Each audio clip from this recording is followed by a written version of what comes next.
हमारे कल्याण जी भी बैठे सामने, ये जगत का कल्याण करते। आज की कथा सुना रहे, तुम पे गुस्सा नहीं है, सुना रहे। कल्याण आया आज सुबह हमारे पास, गुरुजी आज समझ लिया हमारे घर पे चलना है। हमने कहा चलो। इनकी सीधेपन की बात बता रहे हैं, बिल्कुल सच्चाई की बात बता रहे हैं, गुस्सा नहीं है 1%। गुरुजी हमारे घर पे चलना है। हम चले गए क्रिकेट खेलने, मैच खेलने। लौट के आए सो हमें लगी थी भूख, सो लड्डू रखे थे, हमने एक लड्डू उठाए और मुंह में लेके गए। कल्याण जी ने हाथ से छुड़ा लिया, है लड्डू नहीं खाना, हमारे घर पे आपका भोजन है। हम भूखे, हमने कहा चलो ठीक है तुम्हारे घर पे भोजन। बोले हाँ। हम भी अच्छे से गए, हमने कहा जजमान के हम पनीर मनीर सब मिलेगी ये खट्टी। पहुंचे भैया कल्याण जी के यहाँ, तिलक मिलक लगा के अच्छे सज के गए हम। अभी तो थोड़ा कम सजे, अभी गए थे आधा घंटा पहले, खूब सज के पहुंचे। अब इनकी धर्मपत्नी को पता नहीं था बेचारी को, तो हमारे लिए बेचारी चाय बनाई। हमने चाय में नहीं पिएंगे, हम तो भोजन करेंगे। हमने कहा नहीं हम तो भोजन करेंगे। सो कल्याण लाए वो गाजर का हलवा। बोले महाराज यही खा खा के पेट भरना है तुम्हें। जैसे ही इनने इतना कहा सो हमारे तो प्राण डबल हो गए। हमने कहा इन्हें खा के पेट भरना? बोले हाँ। और हमने कहा भोजन? बोले वो नहीं है। और मैंने कहा तो मर गए रे, पूरी कथा बिना भोजन के कैसे निकलेगी? हम टेंशन में। अजब, कल्याण की धर्मपत्नी बहुत अच्छी है बेचारी, वो समझ गई कि इनने गड़बड़ कर दिया। जल्दी से उसने आटा गूंथा और जल्दी जल्दी बेचारी ने अपने हाथों से पूड़ी निकाली और तुरंत पूड़ी दे लो महाराज जी भोजन कर लो। जब अब पूड़ी हमें मिली तो सामने ऐसे लगो जैसे सोने की मोहर मिल गई हो। हमने इतनी पूड़ी खाई, कम से कम 7-8 पूड़ी खाई। बाद में 1 गिलास दूध पिया और हमने भगवान के साइड देखा। हमने कहा भगवान भक्त तो देखे, लेकिन ऐसा भी खतरनाक भक्त पहली बार देखा। अब कछु नहीं हुआ। सो कल्याण ने कहा कि अपनी वो हमारी खड़ाऊ उठाई, वो अपनी मुड़ी में खा ले।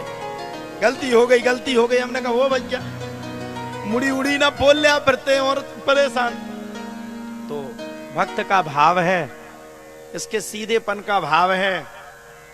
और पूज्य हमारे बड़े भैया महाराज श्री श्री बागेश्वर धाम जी से आप दीक्षित हैं और हिंदू सनातन यात्रा में 9 दिन का समय इन्होंने पूरी यात्रा में दिया।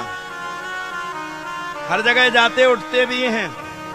अच्छा है भैया, भगवान आप पर कृपा करे, खूब खूब आपको आशीर्वाद। नंद बाबा जैसे पहुंचे, लल्ला का पता चला। नंद बाबा ने तत्काल 99,000 गायों का दान किया। एक सांस में 99,000 गायों का दान किया। और ऐसी वैसी गाय का दान नहीं किया मैया, अच्छी लगतू गैया का दान किया। जब नंद बाबा ने बड़ी सुंदर गायों का दान किया, ब्राह्मणों को दान दिया, सबरे ब्राह्मण आ गए, पूरे नगर में शोर हो गया। नंदजू के घर में लल्ला का जन्म हुआ। पूरा नगर में जितनी माताएं, गोपियां, भाई बंधु जितने थे, सारे कंचन थाल ले लेकर के लल्ला की बधाई में जाने लगे। लल्ला का जन्म हुआ, लल्ला का जन्म हुआ, लल्ला का जन्म। नंद बाबा के प्रमुख 4 दरवाजे थे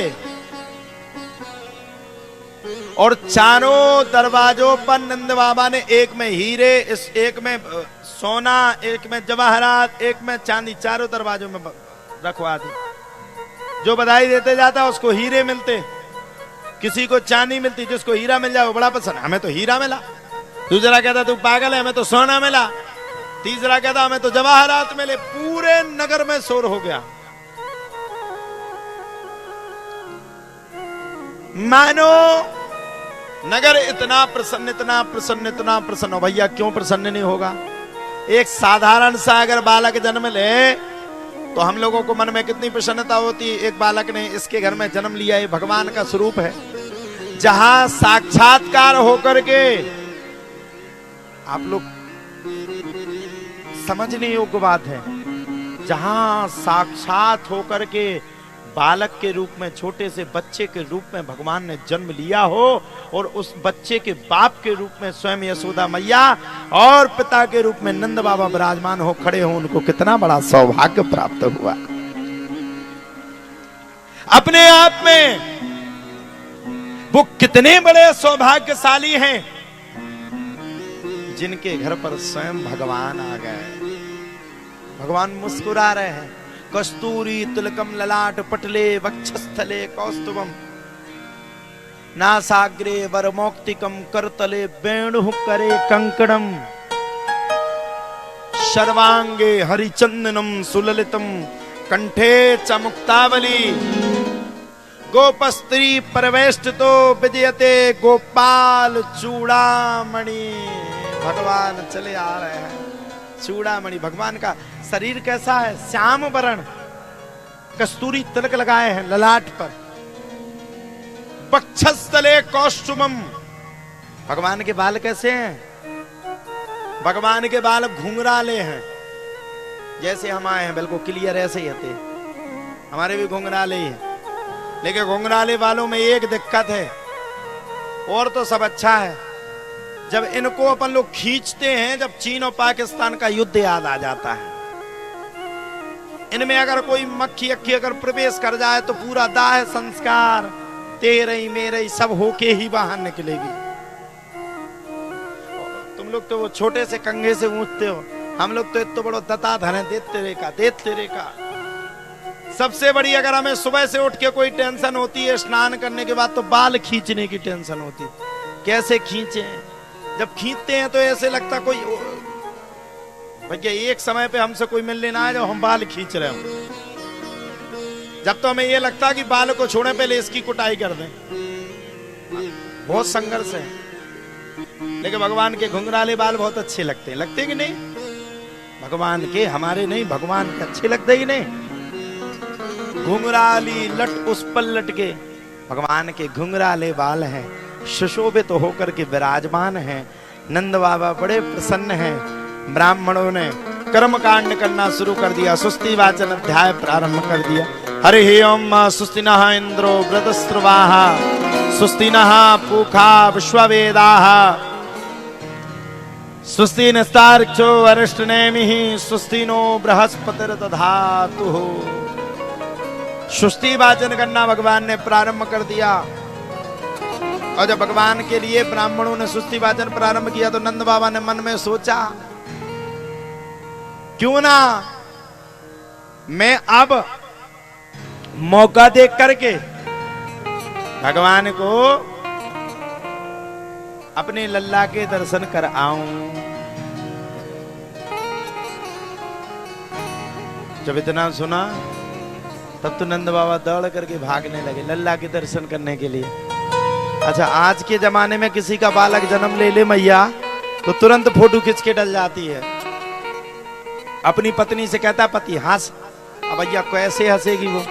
अभी तो उसने बच्चे को जन्म दिया है, इतने दर्द से वो निकली है, कैसे हंसेगी? हंसो तो जल्दी हंसो, एक फोटो खिंच जाए, खिंच करके तुरंत डाल देंगे। आज हमें बाप बनने का सौभाग्य प्राप्त हुआ। बताओ, ये भी कोई बात है? तुम बाप बने तो दुनिया को क्या बता रहे तुम बाप बने? फोटो डाल देते। और पहले के जमाने में बालक जन्म ले तो लड़के की बाप की औकात नहीं है। जब तक उसका बाप सामने खड़ा रहता था तब तक वो अपने बालक को नहीं उठाता था। और आज के जमाने में पुंथरिया बेया उतारत पिताजी, मम्मी का तो टेम ही नहीं है, तो मम्मी के पास समय नहीं है। पुंथरिया है, मैं भी ऐसी थोड़ी लगती हूँ कि बच्चों को जन्म दे दिया। मैं तो स्मार्ट हूँ। शादियों में देख लेना, माताएं कभी अपने छोटे छोटे बालकों को लेकर के नहीं जाएंगी, बाप को दे देंगे, लो इन्हें पकड़ो। फैशन का दौर है, गारंटी की इच्छा नहीं है। अरे लड़का का बाप कहेगा तू ले ले, मैं ऐसी लगती हूँ, मैं ऐसी लगती हूँ कि अभी मैंने बच्चे को जन्म, मैं कितनी स्मार्ट हूँ। अरे अपन जे चले, अब चाहे लड़का बेटिया चाहे वे बिस्तर गीले कर दे, चाहे बीच में धड़ाधड़ की पार दें। हाँ, हाँ? चाहे गड़बड़ कर दें, गड़बड़ कर दें तो बाप ही को साफ करना पड़ता, क्या करें। एक शादी में हम गए तो एक पिताजी लगे थे बाथरूम में, सोचा भी मोड़ा खा। हमने देखो हमने जो कहा हो रो, बोले जे कर्म के दंडा भोग रहे। हमने तुम्हारी धर्म पत्नी कहते हैं, बोले बा फिर रही लहंगा चुन्नी पहन के। और हमने तुम काहे कर रहे साफ, बोले ना करें तो बा हमें साफ कर दो। तो हमने भैया जो ठीक है साफ कर लिया, तो ये साफ ना कर दे। आज का जमाना बड़ा खतरनाक है। ऐसा होता कि नहीं होता, सच्ची बताओ, होता कि नहीं है? होता है। आजकल तो उम्र 55 की दिल है, 55 का। आजकल का तो जमाना ही अलग। नंद बाबा लल्ला के दर्शन करने के लिए चले, गोपियों ने तुरंत रोक दिया। रुक जा, कहा, किस जगह है, क्यों जा रहे, किसके दर्शन करने? नंद बाबा बोले हमें अपने लल्ला के दर्शन करने। ये मेरा लल्ला है और मैं इसके दर्शन करना चाहती हूँ। गोपियों ने नंद बाबा को खूब तेज फटकारा। शर्म नहीं आती? क्या काम करते हो? लल्ला के दर्शन करने जाना है तुम्हें? हम लोग सब उपस्थित, भागो यहां से। नंद बाबा का दिमाग खराब, क्या करें भैया। गोपियों ने भगा दिया। लौट कर आए तो पंडित जी ने पूजा पाठ में बैठा दिया। अब लगे पंडित जी तो अपने मंत्र पढ़ने लगे, नंद बाबा का मन ना लगवे। वो कहे शक्कर चढ़ाओ, सो नंद बाबा शक्कर की जगह शहद चढ़ा दे, शहद की जगह दही चढ़ा दे। ब्राह्मणों ने कहा खड़े होकर के दही चढ़ाओ।